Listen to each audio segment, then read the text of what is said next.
Good morning, everyone. I am Karina Naren, and welcome to the first episode of Coffee with KK. I'd like to start off by briefly introducing myself. I'm Karina Naren, and I just completed my first year of law at the University of Kent. Not less than 2 months ago, I just started my blogging journey, and during this pandemic, and rather than making banana bread and doing a few TikTok challenges, I thought, why not add a few skills to my skill set and be a little bit more productive. So I actively started blogging on Instagram. I recently published my website, and now I've started my first webinar series. So I have a short clip to show you what I have a vision for my webinar series, and I'll straight after that I'll be introducing my first guest.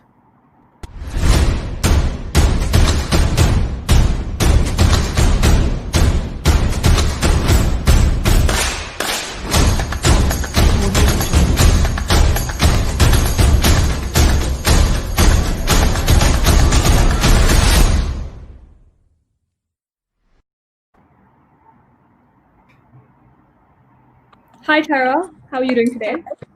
Yes, good, thank you. How are you, Karina? I'm really good as well. So would you like to give a basic introduction of yourself before we start?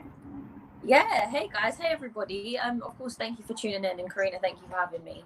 When you talked about TikTok challenges and banana bread, I laughed a little bit because it gets old fast in this quarantine. It does get old fast. It's good to be productive. So my name's Tyra, everyone. I recently graduated from the University of Kent. I'm 20 years old. Essentially, I was able to attain my training contract at the end of my first year of uni as a result of completing the Spark scheme at Clifford Chance. It was then named the Springboard scheme. Managed to convert that into a training contract at the end, and then proceeded, with my second year and now my final year, completely finished final year now. Proud to say that as a result of that achievement, I've been published by Kent, profiled by the lawcareers.net training contract handbook. My article's in there, and also published in the UK 300, of which Clifford Chance is the top for firms internationally. And it's been, as well as just a nice amount of, exposure in a sense to get people to actually really understand my experience and see themselves in my experience. It's been really good to essentially be recognized, because it wasn't an easy journey. So I think for anybody, it's not an easy journey. Quick one as well, I came from a comprehensive school. I went to an ordinary state school, no private school or anything like that in secondary school. From my sixth form education, I was in a grammar school, and from there I went on to Kent, actually unexpectedly, but I'm glad. It's like the best choice I could have ever made. So yeah, that's a little bit about me. Okay, that's nice. It's quite interesting. Before we get into the application questions and your experience at Clifford Chance, I think the most common question everyone's been asking is, why did you pick Clifford Chance? Like, at what point did you know that that was the form for you? And yeah, why Clifford Chance?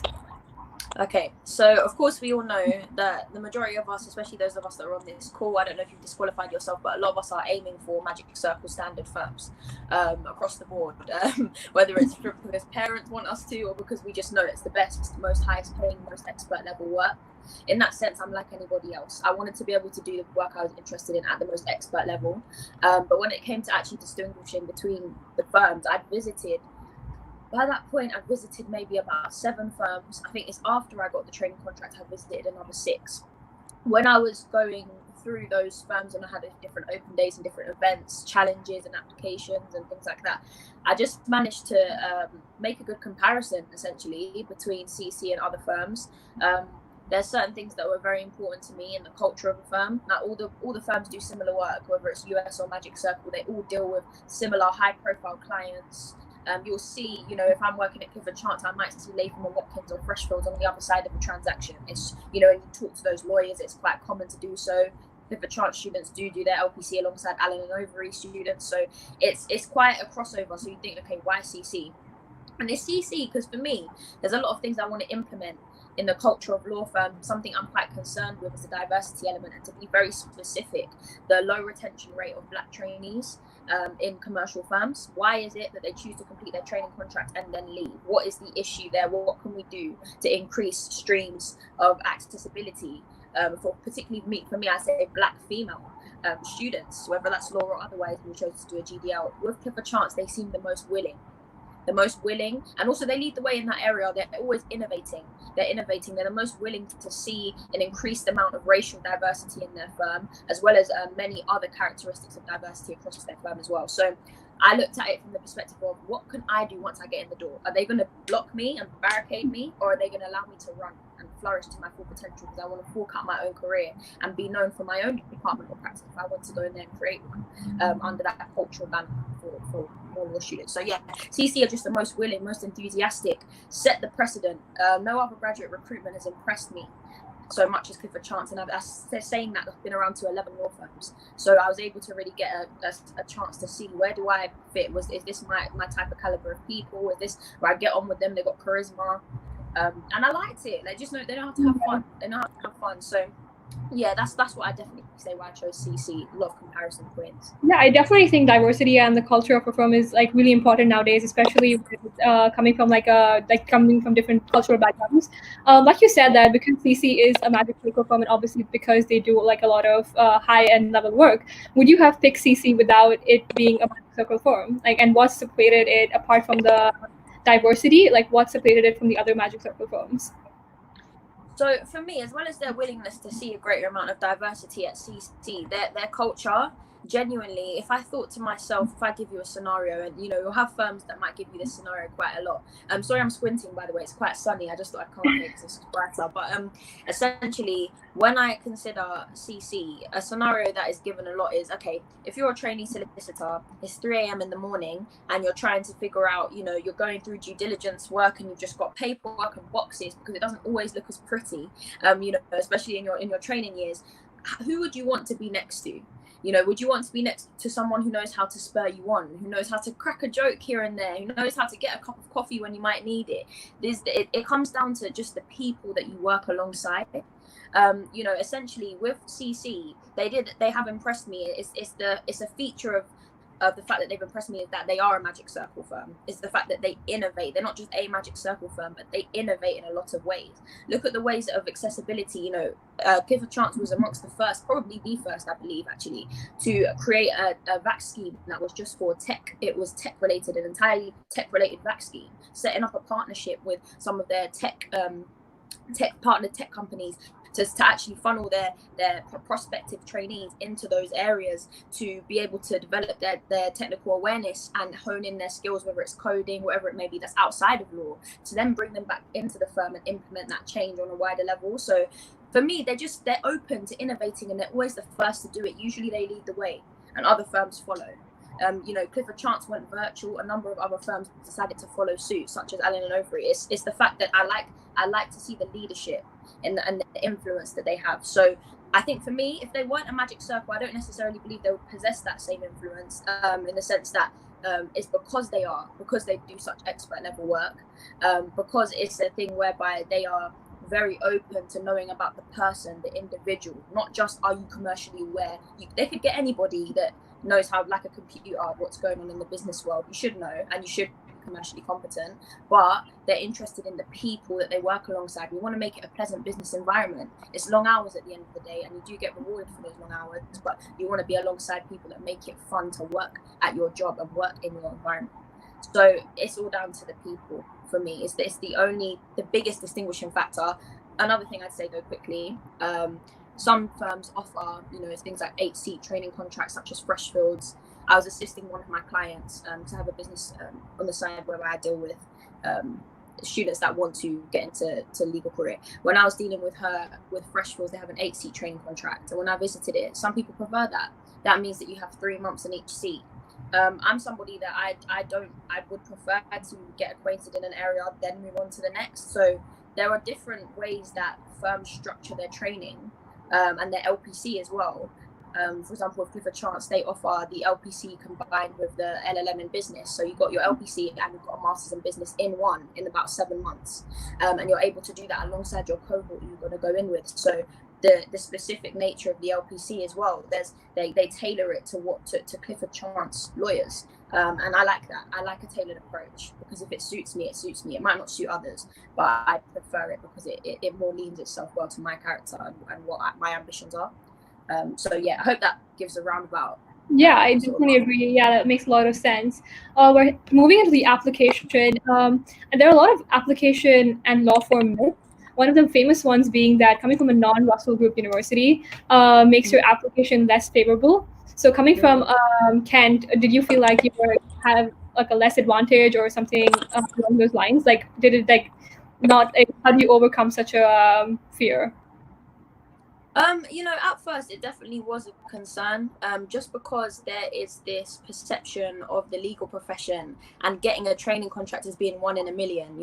I've had my friends, my mum's got colleagues at work, who their husbands or their wives have been trying to get training contracts for years, and it's absolutely proving impossible. And I'd heard all these stories, so I think when I heard those, it made me think, well, how much if they're struggling, how much would I? Because I, first of all, I'm not an Oxbridge candidate. I haven't been raised in a private school. I thought it was all to do with networks. The legal profession has a reputation currently that's changing, and with the politics of the time, I'm not surprised, of being a very much a white male dominated profession.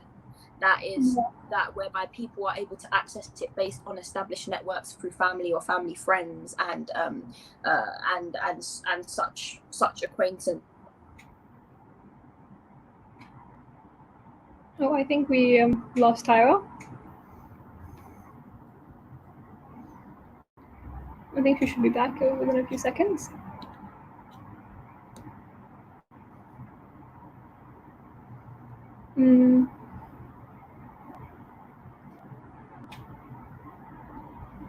We'll wait for Tara to come back.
We're back in.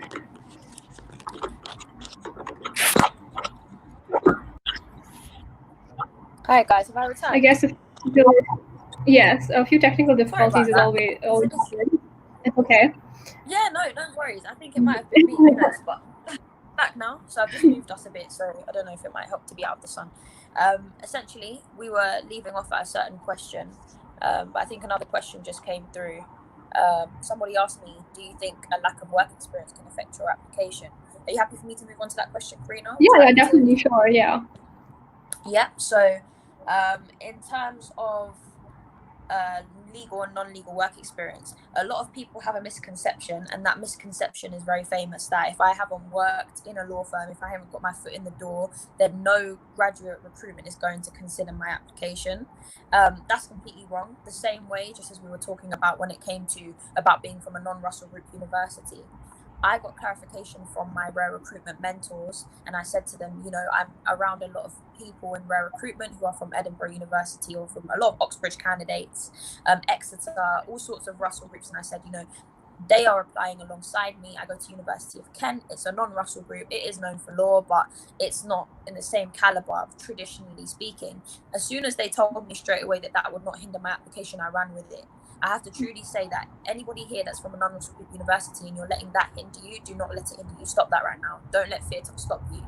For me, I was also determined to get my training contract in my first year. So I knew that I had other things to hold down. I had part-time jobs. I had other responsibilities. I didn't want law to become me and consume me. Linking to the question about non-legal work experience, so much of my application, so much of what I've evidenced about myself is non-law. I started my application speaking about my love for football and how football elicited an interest in sports law and the sports arena, which operates much like a business in and of itself and is run and governed by contracts and transactions, actually led me to then go on to look into commercial law. So a lot of it is about your real life experience. If you work at Tesco or you work at Sainsbury's, think about that on a senior level. You know, some of the clients, you know, Tesco has the largest market share of the supermarkets in the UK. So if I'm just working as a shelf stacker in Tesco, I've got insight into the microeconomics of that business. That is a client of a firm that I'd go to work at, or a firm I'm interested in looking at. What did I see coming from that perspective, that low down in the business? Because I'm still working and operating in a business which is a potential client of a firm. What's the size of client that your firms would deal with? So think about the links. Don't discount yourself. Consider that much of your skills for being or wanting to become a lawyer, or actually being credible enough to be chosen to be one, have come from your non-law activities. So I know there'll be further questions on application later, but if I could just put your mind to rest at that, utilize what it is that you have. I only had one work experience placement in year 12 of sixth form for 1 week, literally a 5-day placement scheme at Devonshire Solicitors in Finsbury Park. Now it's a good firm, don't get me wrong, but it was not exactly the type of work that I thought would be the exact level of experience I needed to then access Clifford Chance. It didn't take up too much of my application, if I'm honest. It's more about the interest it elicits in you, or motivation that it elicits in you. So yeah, I hope I've answered both the end of the other one because of what the issue with my phone, apologies, and then you know, this one as well, as one. Yeah, this definitely covers another question that was on my list. That was, someone had asked me, how do you optimize your extracurricular activities from the university? Like how you were a part of the so many sports activities at Kent, and how do you optimize that related to and connected with law? So I think that definitely answers that question as well, because a lot of people, So extracurriculars, right? Yeah. So you know, for me, I was captain of the women's football team. I played football since I was young. That was like my main committee responsibility, as being captain, and dealing with the behind the scenes, like organising travel and safety and insurance and things like that, as well as obviously being someone that played football on the pitch as my main role. Additionally, you know, I was part of a CPAS, Christian Performing Arts Society, so I enjoy poetry, and I enjoy things of the like, creatively speaking, singing or songwriting. So I joined there. I did a lot of what I was already passionate about. I also volunteered at Kent Law Clinic. This was at the start of the year. I believe that my most esteemed moment there was working on a child's tax credits case. And although that is actually more family law related and more so, I guess, solicitor advocacy work, nonetheless, I wanted to have that exposure of what it's like in that office culture, and what it takes in terms of the paperwork bit, because we think we're just walking into suits. You know, I love suits, it's one of my favorite things, but when you start, it's not that. So getting yourself acquainted with what it means to deal with office-based work really helped me. But if I'm honest with you, beyond Kent Law School, Kent Law Clinic, should I say, I didn't really invest myself in Kent law school, Kent Law Society or International Law Society. I guess you could say a lot of my other time would have been tied up in my open days as part of rare recruitment. So in that sense, I was kind of already having my foot in the door in those capacities. But like I said, I started my application talking about football and my interest in sports law. I went into, how I balance my time, what my responsibilities are as a student.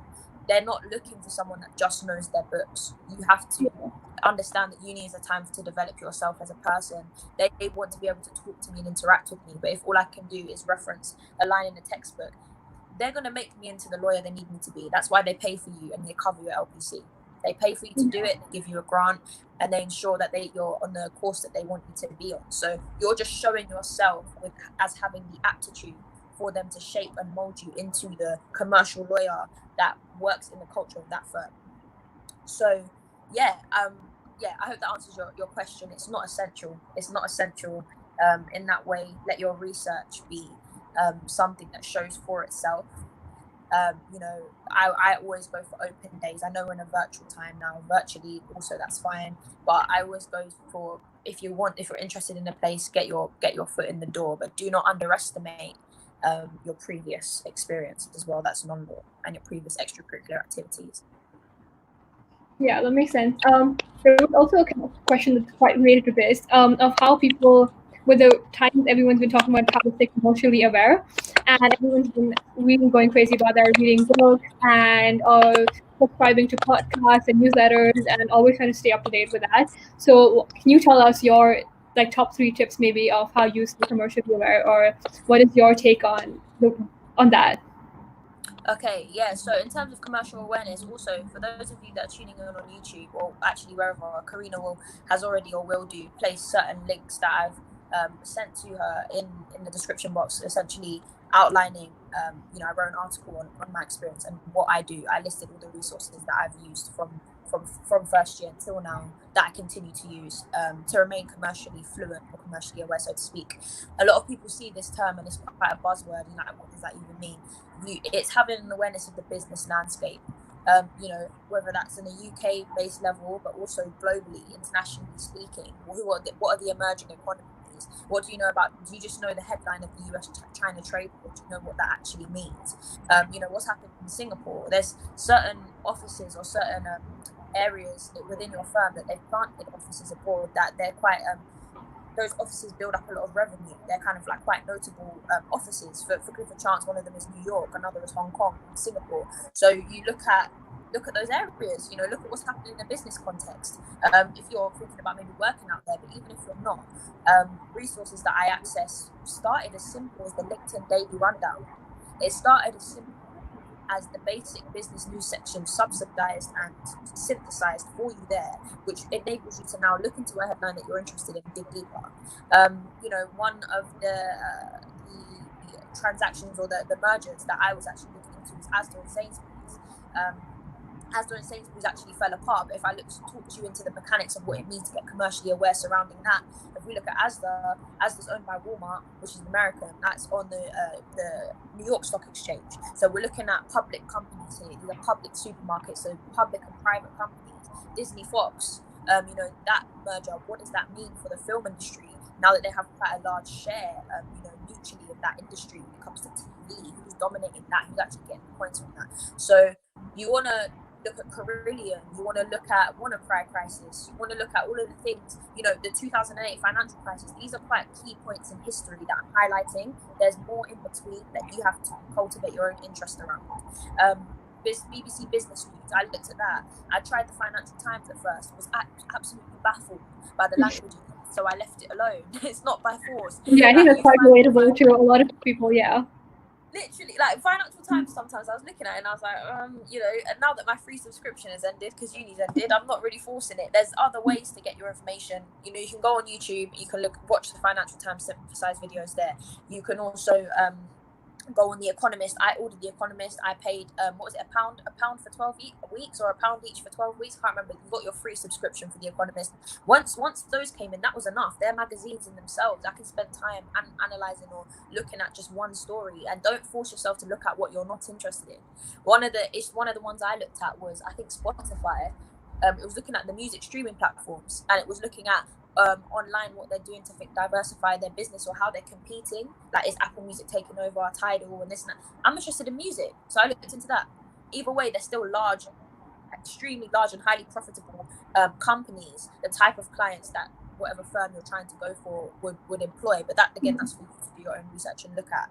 Another thing I'd say is go on your firm websites and look at commercial deals that are they'll be in the live newsfeed section of a law website generally, so to speak, but do dig deeper.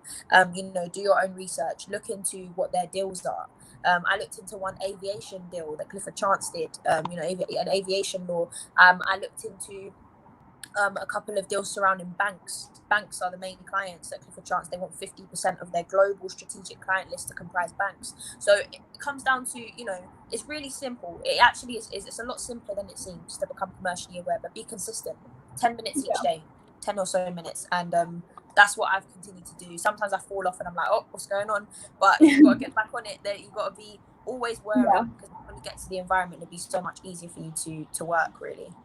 Yeah, I'm gonna pick up a few questions from the audience. Zara asked that if you don't do too well in your first year, does that discourage someone, or does it like really affect how much you get in your first year? As everyone says, it's your first year doesn't count. Like, everyone just enjoys it. So does it really matter how much you get in your first year, 2-2 or 2-1? And also adding on to that question from Rosie, does your A-level grades matter at all? Okay, so yeah, looking at both of those. So I'll start with first year. For me, like, what I get I think I got a 2-1 in first year. It was a thing whereby I was intentional enough about first year in that way, because I wanted to ensure that I knew that I was going to try to get my training contract in first year. I essentially had it in my mind that I either get a training contract now, I don't get it all, get it all. So it depends what your ambitions are early on in that point. If you're trying to go for a first year scheme, if you're trying to go for you're trying to actually go all the way, first year is a great segue, it's a great moment of time for you. And this might be, you might have finished first year, so don't feel like all hope's lost. I'm just addressing those that, I don't know, perhaps there's some that haven't, or I'm not sure the audience, but it's a good time to take the opportunity then to focus on career stuff, if I'm honest, because it doesn't count towards your final grade. However, if you've done first year and you're feeling like, oh well, my grade wasn't that good, I really don't think it has a huge bearing. That's not to say completely, if you want to get into a magic circle law firm, and you're in first year, or you're just going into second year, doesn't mean to say completely, it doesn't have any bearing and don't take it seriously. I would not ever recommend that. Uni's only 3 years. I blinked and I finished. So what I will say is it doesn't disqualify you. You've got your second year and your third year, the grades that actually do count towards it. A lot of people that apply for vacation schemes in second year and third year, they have maybe their first 1 or 2 grades that they're asked to bring as like a transcript. Sometimes you're asked to bring a transcript in with you to assessment center, and they just look at your first couple of grades. I only had a couple of grades to show them in first year. When I started my journey with CC, it was only in January, just in first term, like coming to second term. I barely had anything. Like, I'd done like 2 coursework, like criminal law or something, I can't remember. So it doesn't disqualify you. But just know, going forward, build off of what you need to improve on in your second year, so you can show them a progression, show them an upwards progression that you've learned. Yeah. So, yeah. Talking about your journey into Clifford Chance, I think everyone's really excited about hearing what your experience was at Spark and how it got you there. So I think the first question towards that would be, how did you structure the 600-word question on the application for the Spark scheme? Of course. So your 600-word personal statement. Before I get into that, I just forgot to say that regarding A-level results as well, I think the same thing applies. Just show the firms an upward journey. If your A-levels weren't what you expected them to be, and that you're disappointed in that sense, it's not over. That's why you've got your upper education now, to show yourself, to show that improvement, apply yourself to law specifically, and do well in law specifically. So that's again, I wouldn't disqualify yourself for that. Still go for every opportunity. Still see if you're eligible to apply for rare, again, if you do fit those specifications, and go for it, give it your all. But so in terms of the next question about the application, guys, it's not a report. It's literally a personal statement. Think about it. Actually reminded me of my personal statement for UCAS, for university. It's very much, they're asking for you. I think a couple of the keywords they've highlighted, and I actually what's interesting is I've dealt with this application numerous times with my clients who I have one-on-one sessions with, and you know, we go and we expand on what does it mean by positions of responsibility or positions of leadership which you're most proud of. Some people think all they want to hear is law, technical stuff. You have to remember your application is passing through graduate recruitment. Graduate recruitment aren't necessarily lawyers. They're in a graduate recruitment role. They're there to facilitate the accessibility and recruitment of new students in different places. So when they're reading your application, please don't bore them to death. You might even bore yourself writing it. Start explosively. If they're asking you for a position of responsibility or leadership that you're most proud of, choose what you're most proud of. It does not have to be entirely law-based. You know, I spoke about how I opened with the fact that a great influence for me is Eniola Aluko, Chelsea in England, female football player. She is a barrister and a footballer, and I loved her balance of interest. I talked about how as a result of her, I became interested in player contracts, and I became interested in how the FA functions as a business. I looked at you know, the interaction between business and law, but I opened it with something a bit fresh. They hadn't heard it before. Whatever's unique to you, use it. You might not think it's that interesting or it's this or that. I didn't know if they think that was interesting. It was interesting to me though, and because it was interesting to me, I was able to convey it as what I was most proud of. I opened explosively, I grabbed their attention, and I started with the best thing. It's not a history essay whereby we lead up and then we start become with the good stuff. No, start with the good stuff. Yeah. Start with what you're proud of. So I always hone in on this because sometimes my clients come to me, they're like, oh, Tyra, I've written this and this, and I'm just like, guys, do you even like what you've written? Are you interested when you read this? So, you know, literally, I make a bit of a joke out of it, but yeah, just spark a bit of interest, be honest and real about when you actually started thinking about the commercial law stuff, really. Yeah, I think I truly believe I understand what you mean, that you have to just be you on the application. You can't be someone you're not, because the law firm is asking how you are.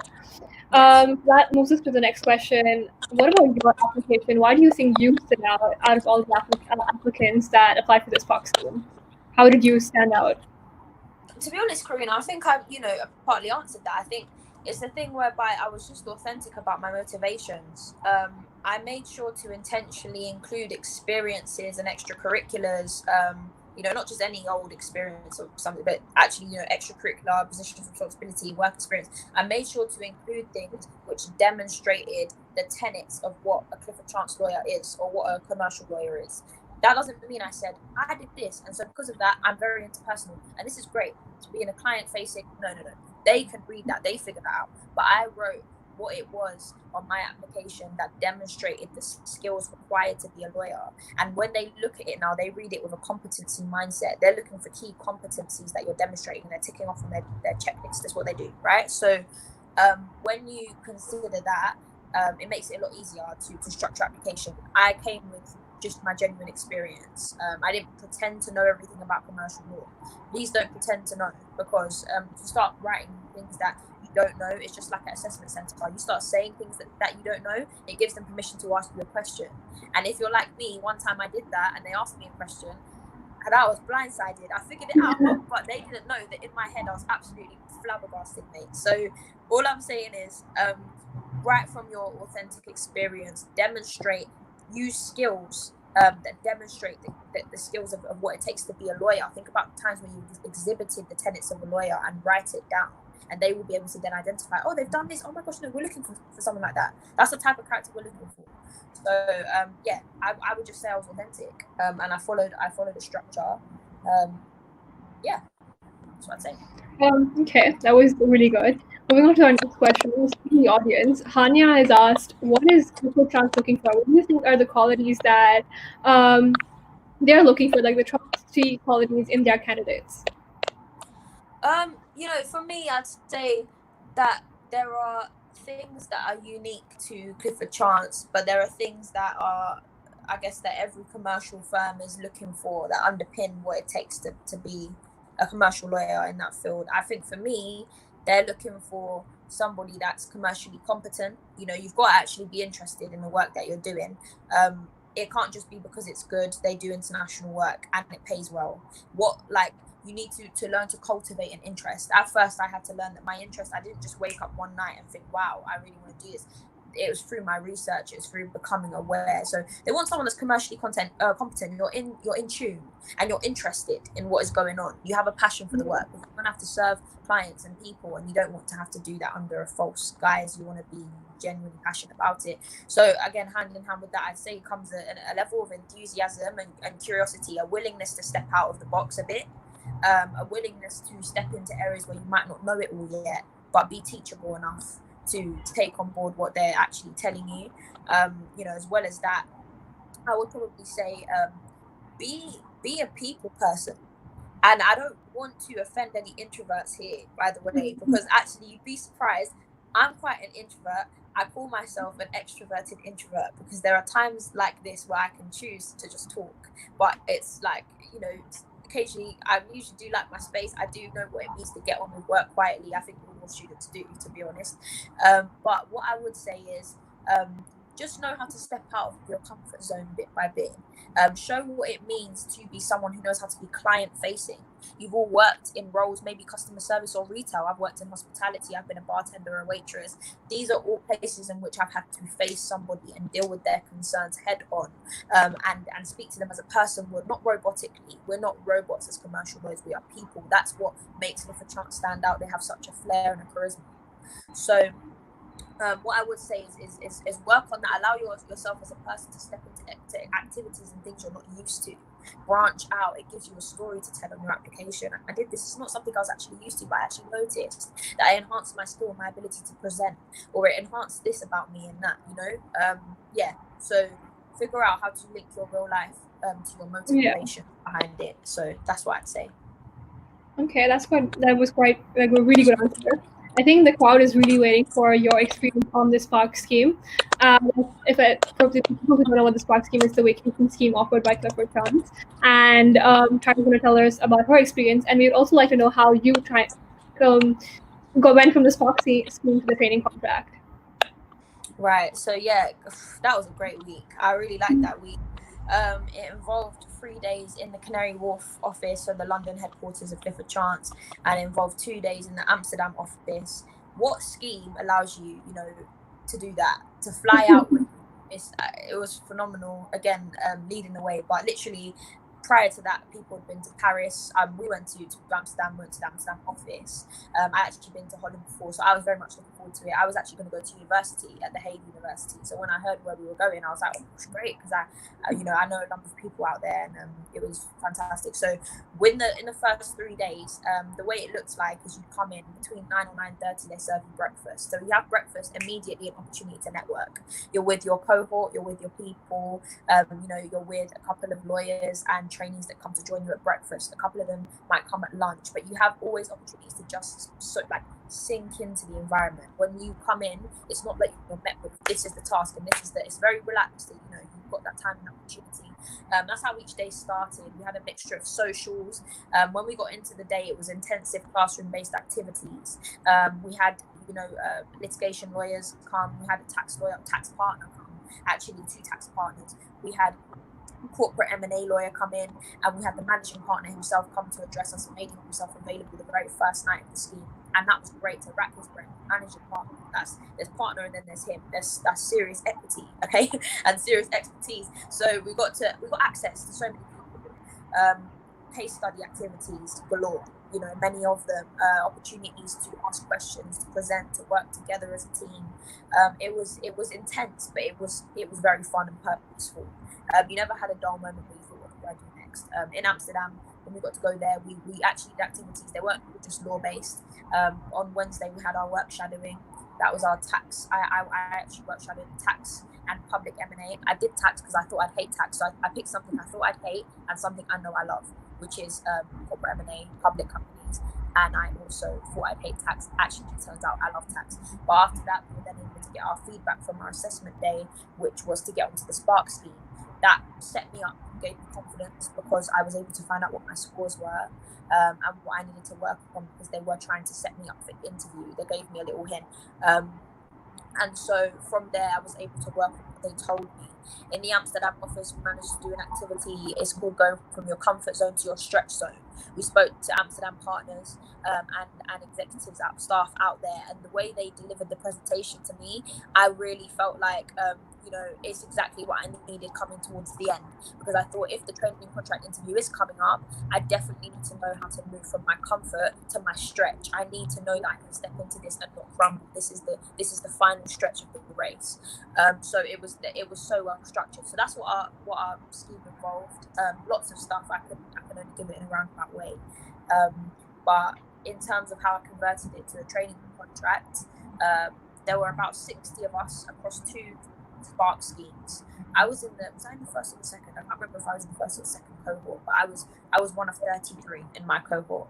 And so we then had to undergo through that Spark scheme, get assessed to see whether or not we're going to be offered a training contract interview. I got offered an interview. I actually went to the interview, I think it was 2 days before my 19th birthday. So I was a bit like, I need this, otherwise my birthday's going to suck. So I went there to the Canary Wharf office, and that's where they gave us a short, quite a brief interview on my part. For other people, it was longer, quite personal, but quite informal, should I say, less formal than you'd think. Had 2 partners sit opposite me. And my interview was actually a total of 24 minutes. I know, because that's like the amount of time I was actually timing it. So yeah, from there, within a couple of days, I'd found out that I'd been successful. But a lot of you being successful at the last moment to convert into a training contract, you've done the work over the Spark scheme. It's like with a vacation scheme.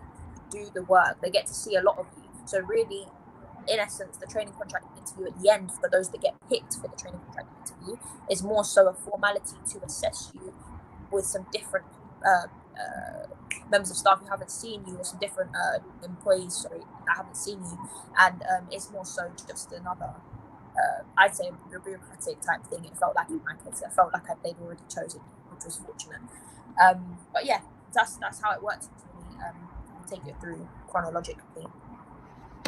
That was a really good story. I'm actually quite excited. That was if I wish I could be on that scheme. It sounded so good, especially the 2-day Amsterdam trip. That sounded really good. What was the biggest challenge that you faced throughout your journey with Clifford Chance? The application, the Spark, or the interview, or any part of what was the biggest challenge you faced? The biggest challenge I'd probably say this is of my legal journey in general, was really having to overcome a psychological thing of believing I belonged in that place, believing that I could see myself in such an elite sphere with the best of the best, in a place whereby there is just money coming in and out each day. You're just dealing with high profile people. You're dealing with, deals that can make and break people's businesses, corporations and reputations. It's actually very personal when you look at it.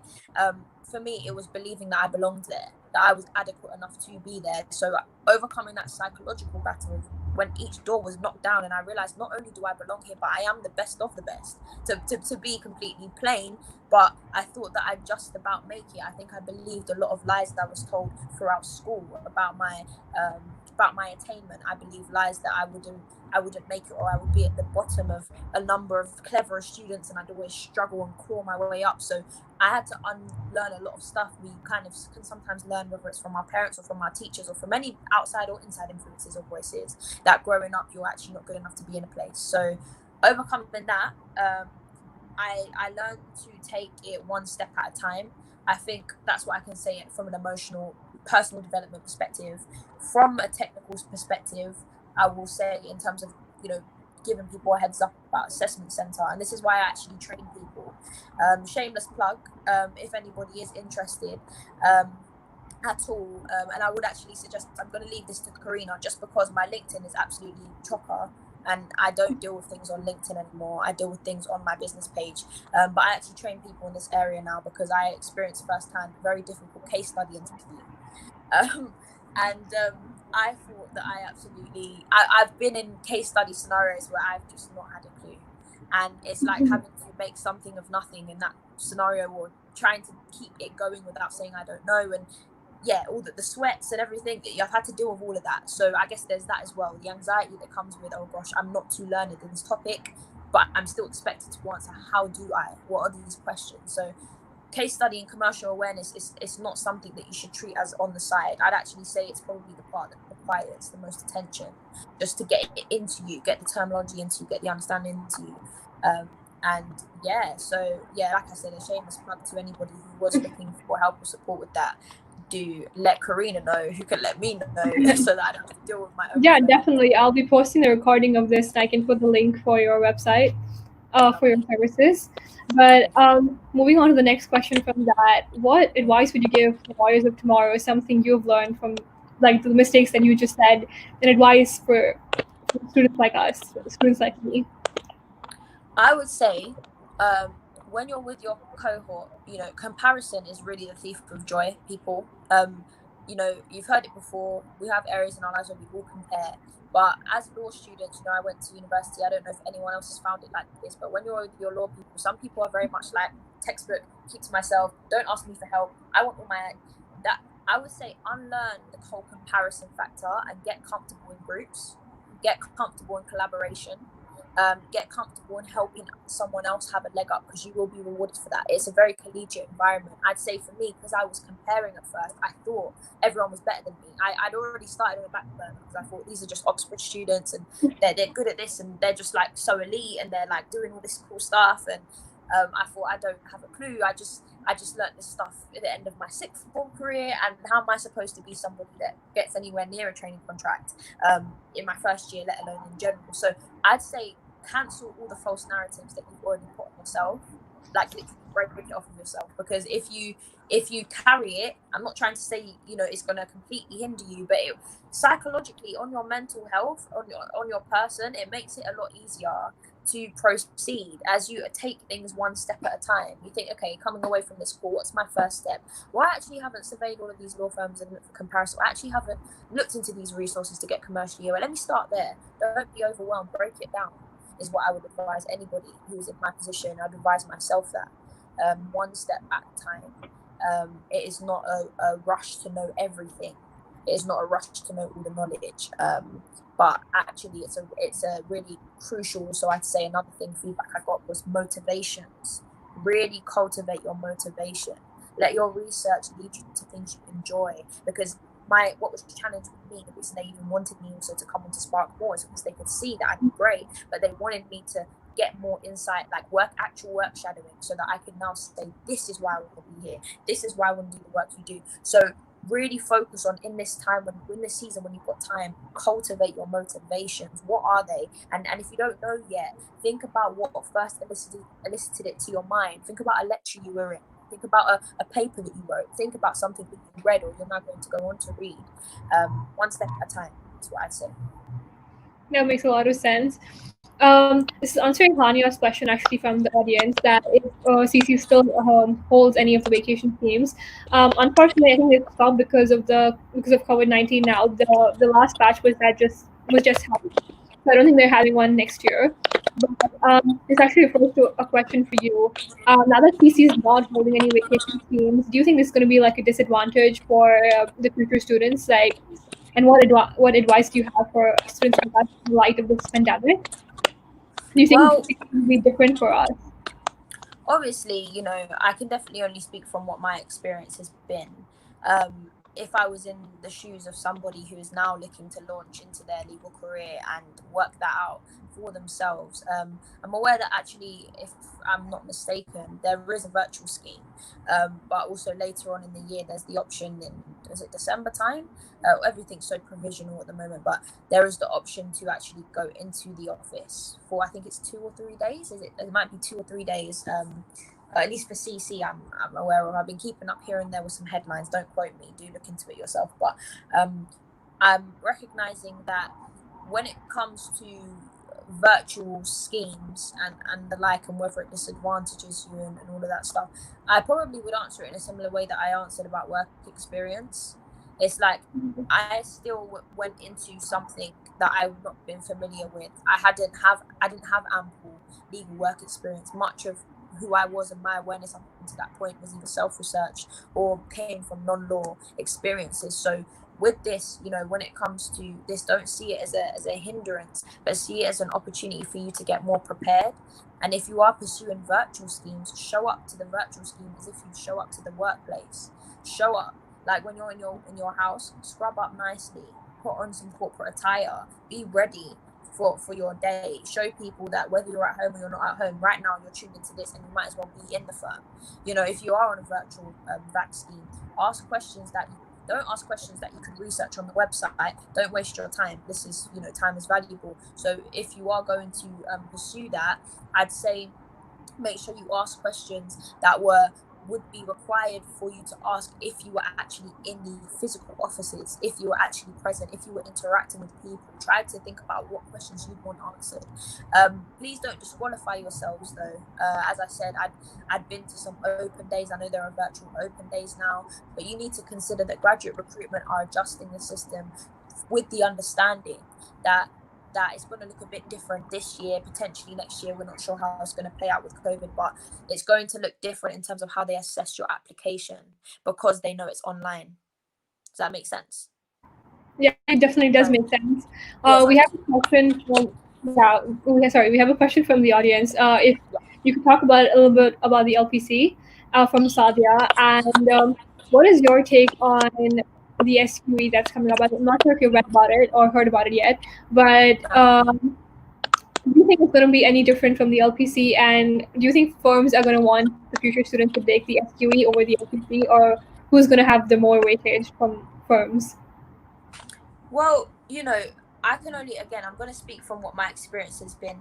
My LPC is starting in January of next year. So the way I look at it, I'm doing the traditional normal LPC. I'm not doing the SQE, and I'm doing it with a master's in business accelerated, as Clifford Chance requires of their candidates to do. Anything that's been going on for longer is going to look, in a sense, based subjectively on your perspective, is going to look more favorable. Anything that's true, especially in the legal profession, with the traditionalism of what it takes or the steps that it takes to attain a training contract. So in that sense, you know, I'd say obviously if you did the LPC and you didn't do the SQE, I don't think it puts you at a disadvantage in that way. When it comes to the SQE, I know that it does open up candidates a lot more. I say increases accessibility to them, in the sense that you're now able to collate your legal work experience from different places. What I mean by that is, I remember I actually had a conversation with a friend of mine. She works as a legal assistant in Latham and Watkins. That's actually a place that I was considering, by the way, very good firm. But she was looking into that, and she started to tell me a bit about the SQE. Going forward, the SQE is going to kick in, and it's going to take a hold, and there will be less LPC law students, at least coming out of uni. They'll go straight into the SQE. I can judge based on where I am, considering I haven't started it yet, so I can't really tell you the substantive differences or whatnot. Yeah. I would assume that you're not disadvantaged or advantaged either way. It's just an adjustment that the solicitors board is taking, and it's just something that they're just changing their manner of assessment. They'll probably do it again in 10 years. So yeah, I don't know if that answers your question. I don't think you're at any disadvantage either way. Yeah, that definitely answers the question. One of the more questions that was also asked to the audience was, if you look at your LinkedIn, you have attended and optimized the use of Rare Recruitment a lot. And people have asked, how did you optimize resources available to you by Rare Recruitment, and what are the requirements to get into their recruitment agency? Okay, so with Rare Recruitment, I actually applied for Rare in sixth form, and I applied with my A-level grades, I believe. Yeah, was it my A-level grades? Was it the end of sixth form or during? It might have been my predicted grades and my attainment thus far, but then it required my A-level grades to get onto certain programs that they hosted. So obviously now that many of us are past A-level, I would say do go online, do go on the Rare Recruitment website, and have a look at what their the equivalent grade requirements are for someone who's in university are. Have a look at those, because I'm actually not sure as of 2020. So how I optimized Rare is every single time they were hosting a program, I was on it straight away. Now, Rare are very communicative. You will literally get overloaded with emails, and this is something you should actually be thankful for, because there's times where I've looked in my inbox and there's an opportunity that I've just about got in for, and I've been able to go to the open day the following month, and it's like, wow, they are just informative, they are just on their toes, and they are very, very available to you when you book appointments or phone call interviews or discussions or reviews of your application, whatever it may be. So much of what I'm able to share with my clients is as a result of the work and the availability and just the expertise that Rare has actually put into me. So what I would say is apply for their program. So one of their programs is called Rare Foundations Law. I applied for that. That was within that program we visited 5 firms. One of them was CC. I visited CC about 4 or 5 times before I decided that it might be for me. The second program was the more extensive one. I actually began this program after I got the TC, just because there was some certain certainties. I wanted to iron out certain things. I didn't know I'd get the CC training contract right from the beginning, so I applied for another one. It's called Rare Articles. In this program we visited 11 firms. Some of them we'd already visited before. Like I said, I've lost count of the amount of times I've visited certain firms at this point. But the point is exposure. You're putting yourself in the environment, not just in front of a person, but for you to genuinely understand if this environment's for you. Like, do you like it or do you not? Simple as. So I definitely say apply for their programs, and you'll be assigned somebody who is your personal mentor. Usually there's somebody that is an older student. So for instance, there's a postgrad student, and I think she had 5 training contract offers. Was it Harriet? Did she have 5 or 3? I can't remember. She had a few, but because she'd been through the process so many times, she was able to give me such good one-on-one support. Like, in terms of when I asked her questions, she was just so transparent with it, because she'd just done it. And then you've got people that have worked at Slaughter and May or worked at law firms, and they've retired. So they've been through the whole career trajectory, and now they've come to help you. So you've got that higher level of experience there as well, immediate and long term. So utilize the different personalities. I just got to know the different personalities in Rare, and I figured out who I warmed to, in the sense of who could provide more information for me, in terms of where I'm at in my life, and I just sought them out. I emailed them. I figured out my own phone appointments with them. I didn't just let emails slide into my inbox. I took initiative. So I would just say, like with anything, you seek out what you want, and you find a mutually convenient arrangement with one of your mentors, and come into the office if you need as well. They're really good at that, providing support. Yeah, that sounds great. Since we have only 3 minutes left, I would like to give you the stage and end with any 3 key pieces of advice that you have for everyone that's watching and everyone that applying this year. And yeah, your final words. Okay, well, what I'd say, guys, what I'd say is definitely get genuine insight into a place. You know, I don't want anyone to feel as if they have to conform to a certain image or a certain one size kind of fits all prototype of what it takes to be a lawyer. I'd say a key bit of advice I would give is look at what has been available to you in terms of what you've sought out in work experience and what you've sought out in extracurricular activities. Look at what you have. Don't underestimate what you have. Brainstorm what you have. Think about times you've been in these positions of responsibility and leadership, and don't underestimate that one time you helped out here, or that one time you organized a team, or maybe you were part of a discussion. Or use all of these things, because these are all finite key experiences that actually show you as a person, and give a bit about who you are. When you've got to the point where they're reading your application, they can already see your educational achievements. They can already see all of that stuff, and that stuff's fine, and they've sorted that out. Now they're just looking at the person. So what I say is really understand this is not far from you. It's not unachievable for you. If you're somebody that's discounted yourself, please do not discount yourself anymore. I discounted myself a million times over. It didn't mean anything. I got to where I got to, and I applied myself, and I believe that anyone is capable of doing so, having applied themselves. I know people that I got the training contract first, then they got Clifford Chance, and then they went on to get loads of others. You know, it just so happened I was happy where I was. But I know some phenomenal people in my network, basically, and I would just say we all started from a similar place. There was no privilege, or there was no step ahead. We just believed that we could and we went for it. So speaking to non-Russell group, Russell group, whoever you are, whatever background, please do apply yourself. Please do what it takes, and understand it's meritocratic. So do your best and apply yourself, and you'll succeed as well. Say. That was really good advice, Tyra. Thank you so much for attending the webinar today. There are many questions that are unanswered on the chat. So the recording is going to be there on the website and on YouTube. So I'll make sure that we can get to answer all these questions. I hope Tyra can answer these questions later on in the chat. So I'll be posting all of that on LinkedIn and on my website. Also, the resources that Tyra was talking about will also be posted on the LinkedIn post and on my website. So please do give it a look. And thank you for joining everyone today and making my first episode so great. Thank you so much, Tyra. No worries. Thank you very much for having me, Karina. And thank you, everyone, for coming, really. Okay.